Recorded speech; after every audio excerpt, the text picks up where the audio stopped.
ডাবের পানি না মিনারেল পানি? ডাবের পানি। ডাবের পানি। আরে রোবেল, কি রে বন্ধু তুই? রোবেল নাম তুই? আরে কি আজব দর্শক, আমার বন্ধু তো, আমি তো তোরে খেয়াল করি না প্রথম। দর্শক আমার বন্ধু। বন্ধু পরের জায়গা, এটা তোর ক্যারিয়ার তোর জায়গা, আমার ক্যারিয়ার আমার জায়গা, বন্ধু বন্ধু জায়গা, ঠিক আছে?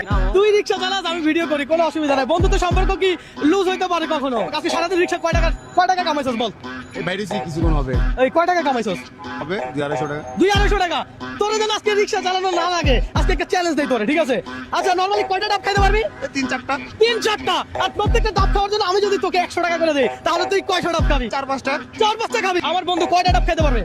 এই 4-5টা। 4-5টা। ভাই কয়টা ডাব খাইতে পারবে ও?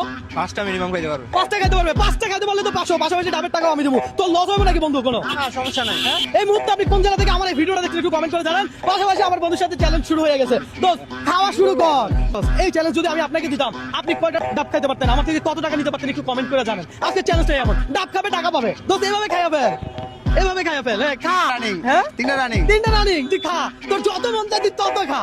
আজকে চ্যালেঞ্জটাই এমন, তুই বৈশা খা। হ্যাঁ বৈশা খা, রিল্যাক্সে খা, আস্তে ধীরে খা, চাপ নাই, প্রেশার নাই, আস্তে ধীরে খা। এটা কেমন ডাব? হ্যাঁ মোটামুটি। এটা খাইছি 6টা। 6টা? আরে বলে কি দর্শক, 6টা ডাব খেয়ে ফেলছে। প্রত্যেকটা ডাব যদি 100 টাকা হয়, তুই আমার থেকে কত পাবি? 600 টাকা। 600 টাকা। 600 টাকা দিতে হবে তোরে। না দিলেও পারোস। আরে বলে কি? হ্যাঁ ডাব খাওয়াইছ না মামা? যেহেতু তুই মোটামুটি ভালো ডাব খাইছস, তোরে আমি 1000 টাকা দিব। ধর 600 টাকা না, 400 টাকা আবার বেশি। এটা হলো বোনাস। ধর এটা তোর। তুই কন্টেন্ট ক্রিয়েটার, তুই যে আমাকে বন্ধুত্ব পরিচয় দিছিস, এটা লজ্জা লাগে না? আমি একটা রিস্কার ড্রাইভার, তুই একটা কন্টেন্ট ক্রিয়েটার। কারণ অনলাইনে এটা 64 জেলার মানুষই দেখতেছে, পুরো বিশ্বের মানুষই দেখতেছে। তো দেখি সমস্যার কথা, তারা যদি আমারে যা খুশি তা মনে করতে পারে, আমার কোনো সমস্যা নাই। চ্যালেঞ্জটা ছিল আমার, হ্যাঁ, আর আমার বন্ধুর সাথে চ্যালেঞ্জ হবে এটা আমি ভাবতে পারি নাই। ভালো থাকবেন, সুস্থ থাকবেন, পাশাপাশি বন্ধুত্ব যেমনই হোক, বন্ধুত্ব যেই পজিশনে হোক, সবসময় বন্ধুকে ভালোবেসে যাবে। আল্লাহ হাফেজ।